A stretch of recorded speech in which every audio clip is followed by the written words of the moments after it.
Hi, welcome to my informative workshop on ACEs and child exposure to domestic violence. Today I will be presenting to you ACEs, what it means, and the effects on your personal life when you experience ACEs.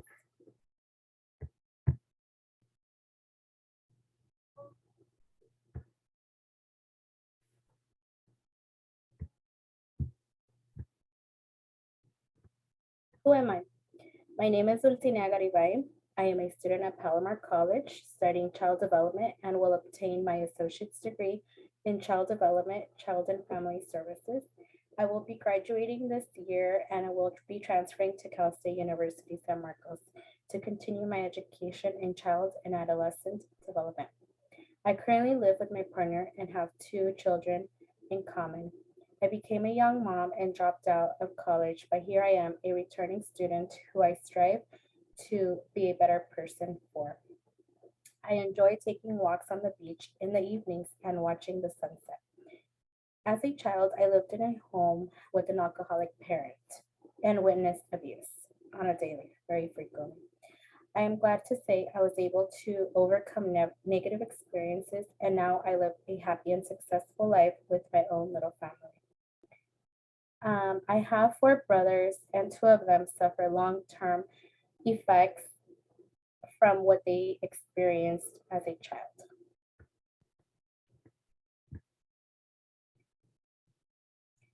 So, why am I talking about this?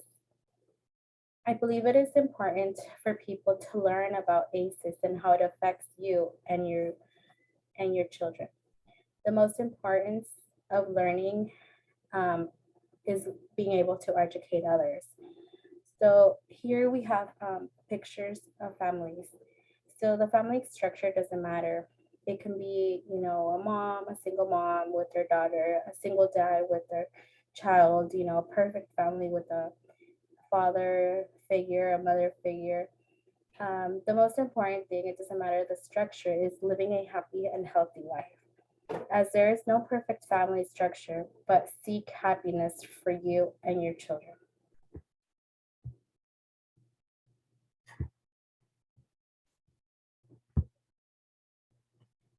So, what are ACEs? ACEs are any adverse childhood experiences that increase the likelihood of developing chronic illnesses.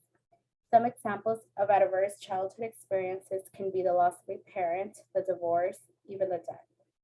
Some accidents, hospitalizations, or surgery, whether you believe it or not, being home when your mom is at the hospital giving birth to your sibling can be a little traumatizing. So that could be a negative experience. Any emotional, physical, sexual abuse, witnessing any type of violence, mental illness in a parent, a member of the household with addictions, which in my case was the situation. It can affect anyone in more than one way. ACEs is short for adverse childhood experiences that you endure in your early years before age 18 and can have negative impacts in your physical, cognitive, social, and emotional development as a child and can trigger problems as an adult. So I'm going to ask you a question. Have you witnessed any type of abuse? Do you believe you experienced any of these cases? How about domestic abuse? So not only does it affect your development as a child, but it's going to increase the chances of developing heart conditions, diabetes, obesity. You're going to struggle with your mental health. So here we are. I uploaded this quiz that I hope that you're able to read. There's 10 questions here. So adverse childhood experience, I downloaded it from the internet. And I would suggest that you take a minute to read through some of these questions from this website so we can see different scenarios. In private, you will need a piece of paper and a pen. So go ahead and write number 1 next to these questions. At the end of answering these questions, please add up those numbers. So once you add up those numbers, you're gonna have an estimate of how many of these negative experiences you experienced in your life as a child. And these are just 10 questions that are randomly selected. Out of these 10, you probably, experienced 5 of them, but there's many other experiences that you might not see listed here on this page that you may have experienced.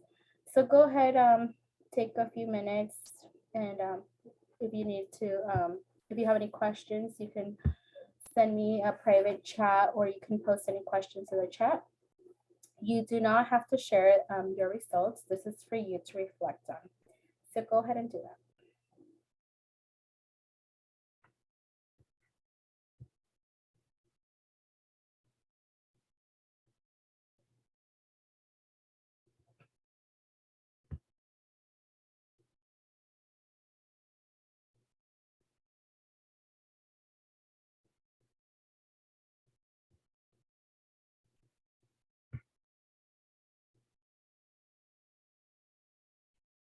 Okay, so now that you've taken some few minutes to answer these questions here, we will move on. So now that you understand a little bit about what ACES is, and you've had an opportunity to answer the survey, answer those questions, so now is a good time for you to reflect on your own personal life. So think about how these experiences have impacted your life and how this has helped you be the person you are today. For instance, in my situation, I became stronger. I knew that in my relationship, in my household, I did not want to experience, an abusive relationship. I did not want my children to be in a household where I knew this was going to affect them in the long run. Thankfully, I do not suffer from any major illnesses. I feel that I was able to overcome these experiences through having like a good support system, having my mom like finally take that big leap and escape from this negative, abusive relationship. Do you feel like your past experiences have impacted you in a positive or negative way? For some people, it's a negative way that you've been impacted, but there's always time. While you're still living, you still have the opportunity to change things around. Maybe you're in this situation right now, but hey, there is help out there. Seek help. Mainly, who is affected? Mostly, you want to say like you yourself are affected, but your children are affected, your family is affected. Why is your family affected? Your family is affected because they know the situation that you're going through. They know what you are experiencing at home in this domestic violence cycle of abuse. So the next question is, did you witness domestic violence? Are you living it in your home? So domestic violence can be any verbal, physical, mental, and emotional abuse. It can lead to high levels of stress, low self-esteem. You may feel like you're not worthy of anything better. You may feel that whatever is happening to you, you deserve it, but you do not deserve it, nor your children, nor your family. So it can also lead to health conditions, which I've said, addictions, or suicide. You may want to escape from what negative circumstances you're living. So you seek to alcohol, you seek to smoking, you seek, unhealthy relationships where you can, get sick, you can get an STD, I don't know. Some people even end up suiciding, committing suicide because they're depressed and they don't seek help. So domestic violence happens to males and females, people of all races and ages, although it could be more common in females because females are more vulnerable. Male always have that macho, they're stronger than some female, I should say. So females will be more than often, physically abused, emotionally abused, mentally abused. Sorry. Also, it can cause health problems like hypertension, diabetes, heart conditions, post-traumatic syndromes, or even the death. So we really need to come together as a community. We need to break the cycle of violence, and together we can do this. So, like we said, it's going to affect you as a person, but it's also going to affect children. So, how does domestic violence affect children? So, children may experience fearful thoughts.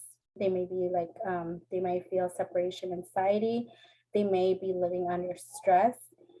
They will have a delayed development, like speech, physical, and cognitive development delayed. They will demonstrate low academic performance in schools. They will have a difficult time socializing with others. Some of them will demonstrate physical abuse towards friends instead of using words. They are more likely to have abusive relationships in their teens or adulthood. They do have a greater possibility of suffering the health conditions, increased chances of abusing substances, and getting in trouble with law enforcement.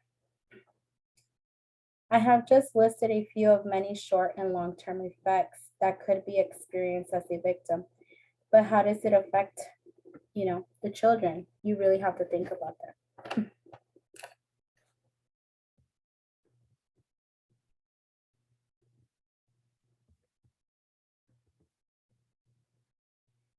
So what can you do? Sometimes you may find yourself in a situation where you feel helpless. Sorry about that. You may feel like, you can't do anything about it. You may feel like you don't have that motivation or that willingness to fight. But please do seek help. Talk to someone about what you are experiencing and ask for help. Plan a safety plan. Make sure to have an emergency contact information with you in an emergency bag that you may have packed. You need to have important documents you may need. Pack any emotional attachment items you may want before you leave your home, as it will be complicated to go back. There are stories, millions of stories, like when a person leaves their domestic partner, and they just come back to rescue something that they really had an attachment for, and that domestic partner is there, the abusive one, and he may have a gun, he may have a knife, and something bad can happen. Communicate with a professional what your risks are, especially if you seek professional help. You want to tell them if you do not feel safe in a certain city, in a certain community, they can help you relocate. So it's important to express where you will feel the safest and who you feel you can trust. Do not look back, although you may feel like you are tied down to an abusive cycle. You do not belong there, and you will be happier in a different atmosphere. You can also participate in an emotional support group like counseling or group therapy that will give you the fundamentals to overcome what you experienced. The mind is very powerful. Once you receive mental help, you feel that motivation to improve your life, and you will succeed, trust me. So the most important is building resilience for you, yourself, and engaging with good support groups in order to be in a better situation.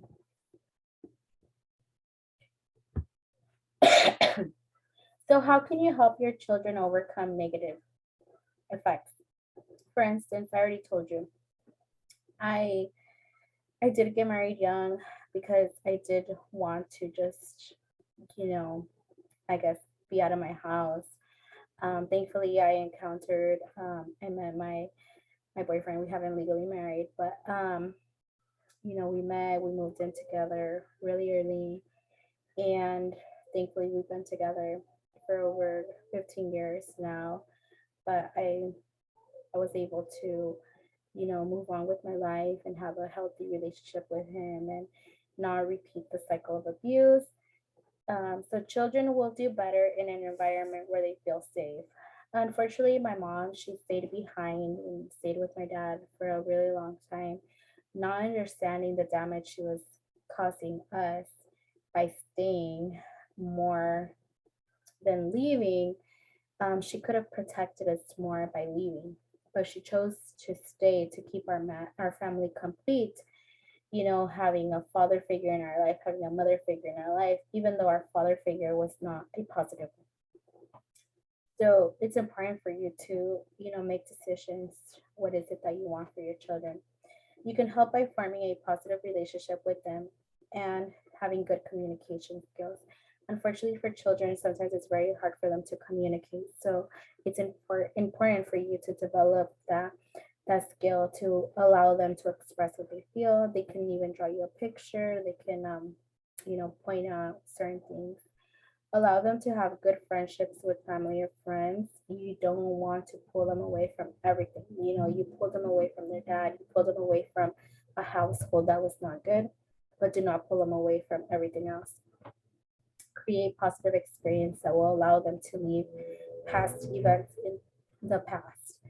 So there was something that I was reading an article where it says like 15 minutes of good quality time with your child will greatly improve your relationship with them. So there is this quote, sorry about that. There is this quote, I'm gonna read it to you. I saw it on one of the workshops I currently attended to. So it says, if you are depressed, you are living in the past. If you are anxious, living in the future. If you are at peace, you are living in the moment. So where do you want it? And I did choose this color purple because October is Domestic Violence Awareness Month and they celebrate it with a purple ribbon. So as a community, we can, raise awareness by just creating this conscious thought about ending the cycle of violence. So in conclusion, together we can create awareness. As I said, October is Domestic Violence Month, and it is celebrated with a purple ribbon. Wear purple in honor of all of the domestic violence victims, young and old. We have to honor, some people do not make it. They do not make it to be able to walk out of this abusive relationship. So if you or someone that is suffering through this, you can help them. There are resources. I have listed just a few of them. These are some helpful resources that you can reach out to. You can reach out to domestic shelters, which have information online. They are 24/7. You can call them and they can help you find a shelter within your city. We also have the domestic violence support, which do have like counseling online, domestic violence program. All these are developed, to help all the victims of domestic violence. So I gathered some of my information through these work sites. I want to go ahead and offer you the opportunity to ask any questions if you would in the chat. Again, my name is Luciana. Thank you for being here with me and joining my workshop. I would like to connect with you guys if you ever need to speak with anybody. So I will go ahead and leave my email in the chat. I have been gathering resources that can be helpful to you. If you ever need help, you can, send me an email and I can gladly find resources that you may be in need of. Thank you so much for participating in my workshop.